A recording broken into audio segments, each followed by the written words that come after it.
Today, Jesse will present speech number 1 out of Speeches by Management, the Advanced Manual. It's called The Briefing. The topic is our non-utility generator settlements group. I will be spending most of the time talking about why we purchase energy from independent power producers. The manual will say 3 to 5 minutes, but his speech is actually going to be 5 to 7. And there will be 2 to 3, is that Yes. minutes for questions. So make sure that you're keeping notes so you can ask questions at the end. And I will invite Jesse up for our briefing. Thank you. Thank you, Amy. Thank you, fellow Toastmasters, and Brian, our guest.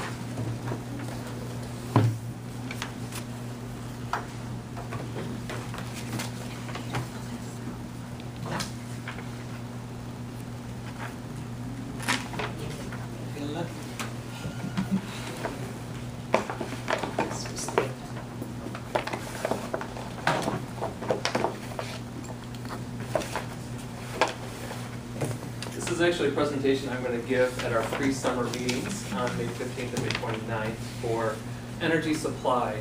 We have the electric supply and gas supply, and summer is always a busy time of year for us in the electric business.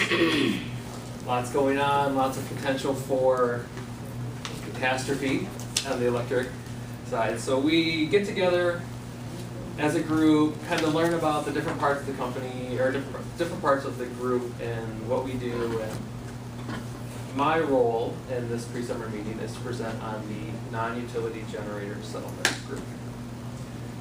So I'm going to talk about where we came from, what we do, and who we are. So where did we come from? So non-utility generator. Definition is an independent power producer, which is not a public utility, but which owns facilities to generate electric power for sale to utilities and end users. So that is where the word NUG comes from. Going back to 1978, we have PURPA, the Public Utility Regulatory Policies Act. So before PURPA, the utilities had a monopoly on the complete system. The utilities own the transmission lines, the distribution system, the generators, everything. So getting into that system would be incredibly expensive. You'd have to build your own lines to your generator, or from your generator to your end user. Really cost prohibitive. Well, what PURPA did is it forced the regulated monopolistic utilities, such as consumers and all the other utilities in the country, to buy power from other producers if the cost was below the utility's avoided costs. I believe a part of the PURPA actually said that the utilities will pay the avoided costs to these producers. So if they can produce the energy at a lower cost than the utility's avoided cost, well, they get to pocket the difference. So this regulation opened up the utility industry to independent power producers. And avoided cost is just what it would cost the utility to produce the power itself. We also have the Green Generation Program. It started in 2005. It was, I believe, mandated by the Michigan Public Service Commission. This program allows customers to purchase renewable energy for their home or business. So that opened it up. We have 5 suppliers with 7 generating facilities, and customers can pay a premium to buy this renewable power. For the folks that are into green energy, gave them the ability to invest in Michigan's green energy future. And then finally we have PA 295. That was the bill from 2008 that mandated that any utility in the state had to produce 10% of its power from renewable sources. And section 33(1)B said that half of that power will come from contracts.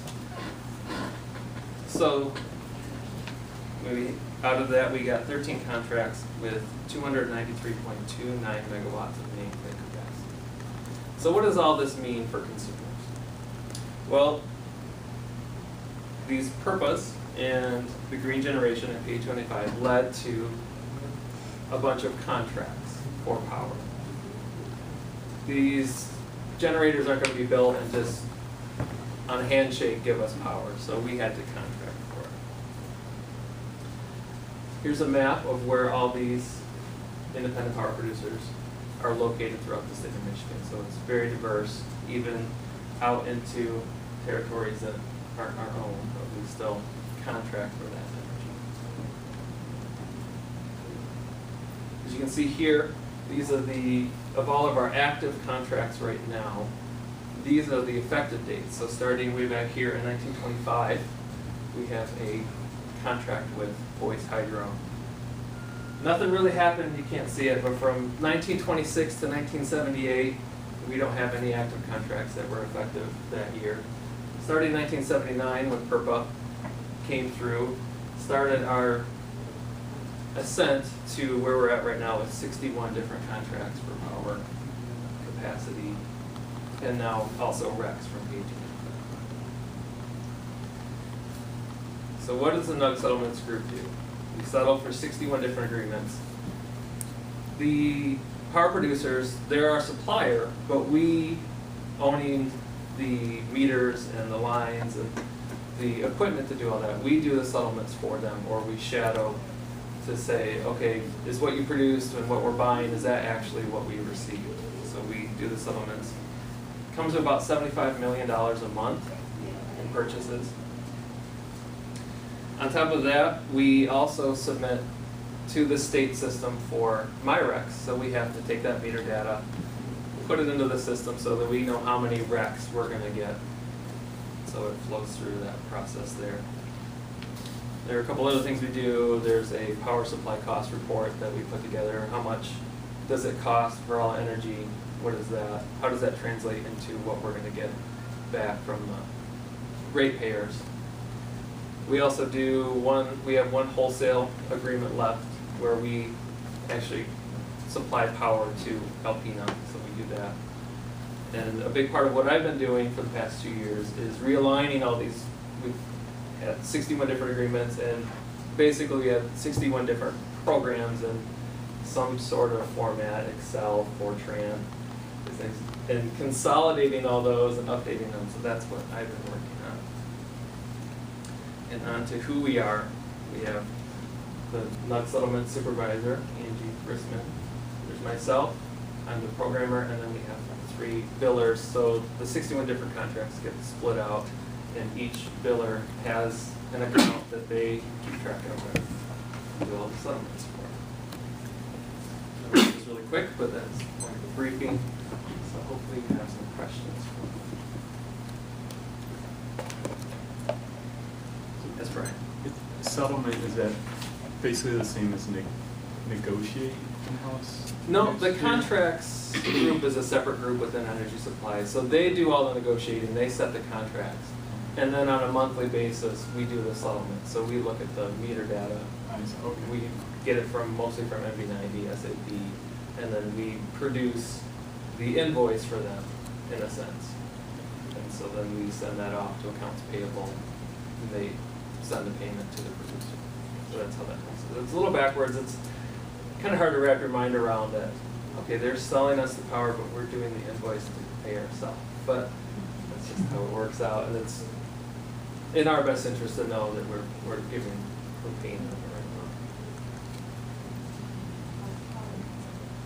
Any other questions? We have 2 to 3 minutes. Yes, Amy? 75 million a month, is that income into the company, or are we paying that? That's paying out, yes. Yeah. For energy. Oh. Yes, Okay. we're buying the electricity or the capacity or the RECs, or all 3.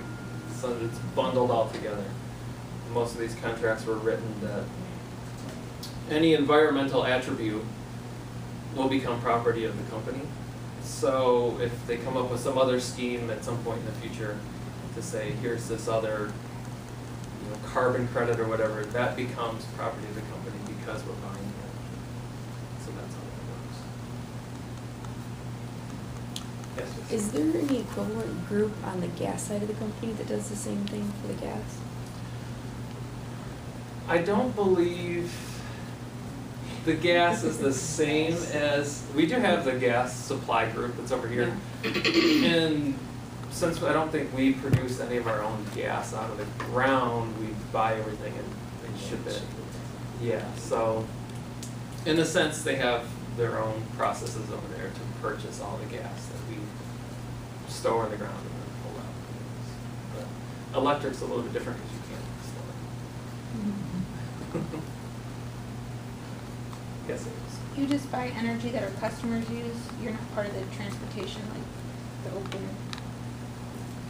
choice customers? Oh, the alternative energy suppliers. They have their own processes to ship their energy into the state to their customers. We did, up until actually this month, we submitted their data to the market so that they could get settlements, because we wanted to also have control over that, just to make sure that they're not under-reporting or over-reporting, trying to game the system somehow, but figured they're accountable to the market, so we just ship that over to them. Where's it physically meter that? Is it kind of coming out of their system at ours in between, or is that? I think in most cases, well, it varies. Sometimes we own the meter, sometimes they own the meter. There's some notable cases where the meter is owned by maybe ITC, International Transmission Corporation, or it's owned by us. It's just, it all depends. But then, if they own the meter, we have to get some sort of agreement to be able to get that data. So sometimes it flows through MISO, the market, into our systems. It's a conglomeration of different systems. I guess a follow-up to that, not to be cynical, but is there ever any concern or issues with people manipulating the meter on if it's their meter and under their control? Well, we test the meters yearly. It's in the contract. And so if there's a discrepancy, then we go back to the last test and figure whatever happened halfway through that, and then we just do an adjustment. And that adjustment can be sizable. It Or is could usually. Well, I don't know that we've ever had to do an adjustment. I think most people are, honestly. All right. Okay. Any more questions? Thank you.